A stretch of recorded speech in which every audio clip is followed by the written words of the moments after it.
નમસ્કાર મિત્રો, Gujarati update YouTube ચેનલમાં આપ સૌનું હાર્દિક સ્વાગત છે।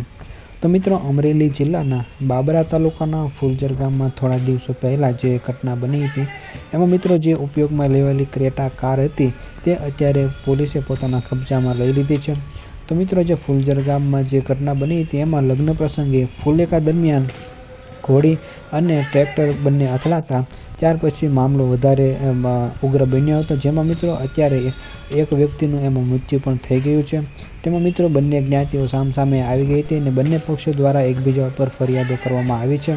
જોકે મિત્રો ત્યાર પછી આ જે સમગ્ર ઘટનામાં જે ક્રેટા કાર ઉપયોગમાં લેવાની હતી એ મિત્રો અત્યારે પોલીસે પોતાના કબજામાં લઈ લીધી છે અને મિત્રો અત્યારે આખું જે ફુલઝર ગામ છે તે અત્યારે પોલીસ છાવણીમાં ફેરવાઈ ગયું છે। તો મિત્રો આ જે ઘટના છે તે અમરેલી જિલ્લાના બાબરા તાલુકાના ફુલઝર ગામમાં બની હતી। તો મિત્રો આવી ગુજરાતને લગતી અપડેટ્સ જો તમે મેળવવા માંગતા હો તો આ વિડીયોને એક લાઇક કરી દેજો અને સાથે સાથે ચેનલને સબસ્ક્રાઈબ પણ જરૂરથી કરી દેજો।